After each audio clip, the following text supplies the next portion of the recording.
merupakan daerah agraris yang dulu bentangan sawahnya sangat luas.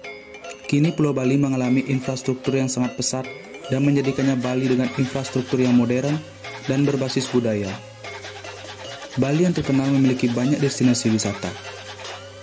Adanya banyak wisatawan yang berkunjung ke Bali, maka sangat diperlukan akses jalan raya yang bagus dan mudah ditemui.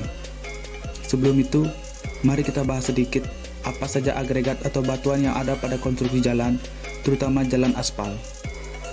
Berdasarkan proses pembentukannya atau asal kejadiannya, terdapat 3 kelompok agregat atau batuan, yaitu batuan beku atau igneous rock, batuan sedimen atau sedimentary rock, dan batuan malihan atau metamorphic rock.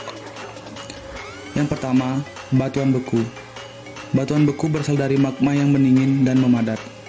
Pada dasarnya, ada 2 jenis batuan beku, yaitu batuan beku dalam dan batuan beku luar. Kedua, batuan sedimen. Batuan ini terbentuk dari endapan sedimen atau partikel halus dalam air. Batuan sedimen ini dapat berupa butiran atau fragmen mineral, contohnya pasir ataupun pasir kelempungan, bekas jasad binatang atau contohnya batuan kapur, bekas tanaman atau contohnya batu bara.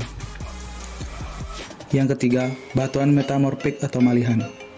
Batuan metamorfik atau dikenal juga dengan nama batuan malihan berasal dari batuan sedimen atau batuan beku yang telah mengalami perubahan karena tekanan dan panas yang intensif di dalam bumi atau akibat reaksi kimia yang kuat.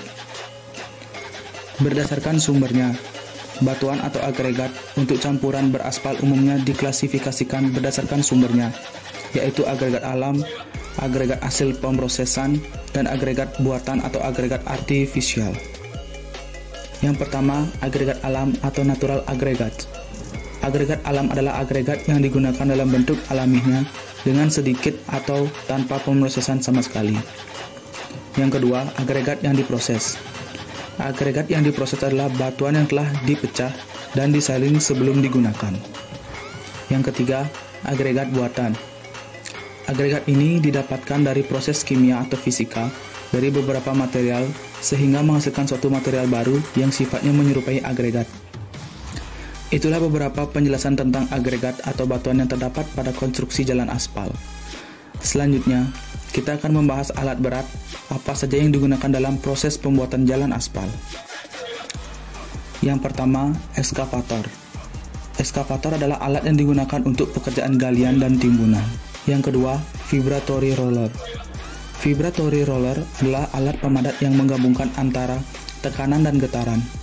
Vibratory roller mempunyai efisiensi pemadatan yang baik. Yang ketiga, tandem roller. Tandem roller adalah alat penggilas atau pemadat terdiri atas berporos 2 atau 2 axle dan berporos 3 atau 3 axle tandem roller. Penggunaan dari penggilas ini umumnya untuk memadatkan permukaan yang agak halus, misalnya pada penggilasan aspal, beton, dan lain-lainnya. Yang keempat, bulldozer. Bulldozer adalah jenis peralatan konstruksi atau biasa disebut alat berat atau construction equipment bertipe traktor menggunakan trek atau rantai serta dilengkapi dengan pisau atau dikenal dengan blade yang terletak di depan. Bulldozer diaplikasikan untuk pekerjaan menggali, mendorong, dan menarik material seperti tanah, pasir, dan lain sebagainya. Yang kelima, dump truck. Dump truck adalah sebuah truk yang mempunyai bak material yang dapat dimiringkan sehingga untuk menurunkan material hanya dengan memiringkan bak materialnya sehingga muatan akan dapat meluncurkan ke bawah. Yang keenam, motor grader. Motor grader adalah alat berat yang dapat digunakan untuk keperluan peralatan tanah, juga sebagai pembentukan permukaan yang dikehendaki. Yang ketujuh, asphalt finisher.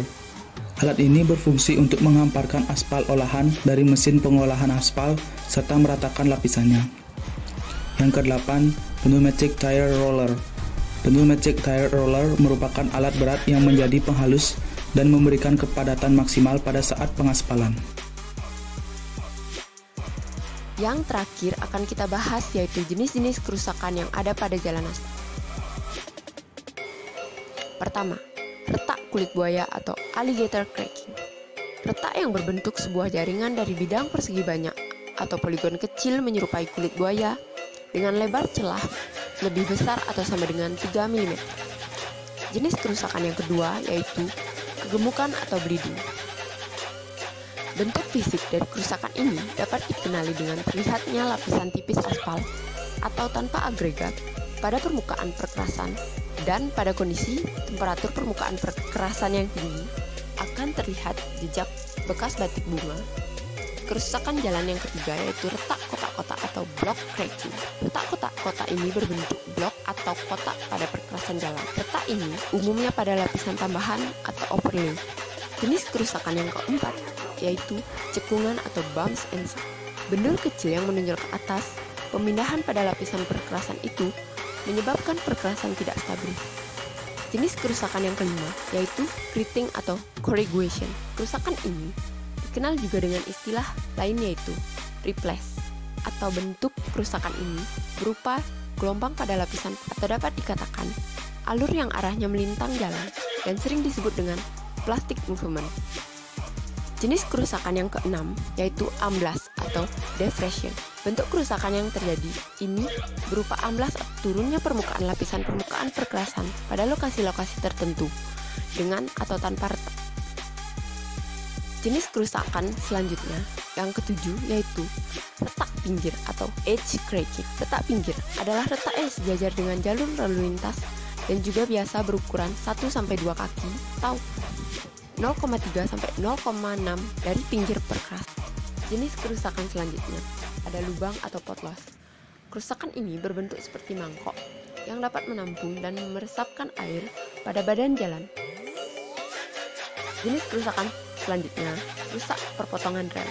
Jalan rel atau persilangan rel dan jalan rel. Kerusakan pada perpotongan rel adalah penurunan atau benjol sekelilingnya di antara rel yang disebabkan oleh perbedaan karakteristik bahan. Jenis kerusakan yang terakhir, pelepasan butir. Pelepasan butiran disebabkan perkerasan yang kehilangan kadar pengikat tercabutnya partikel-partikel agregat. Sekian penjelasan yang bisa kami paparkan. Saya Novita. Dan saya Adi Gunawan. Pamit undur diri. Terima kasih.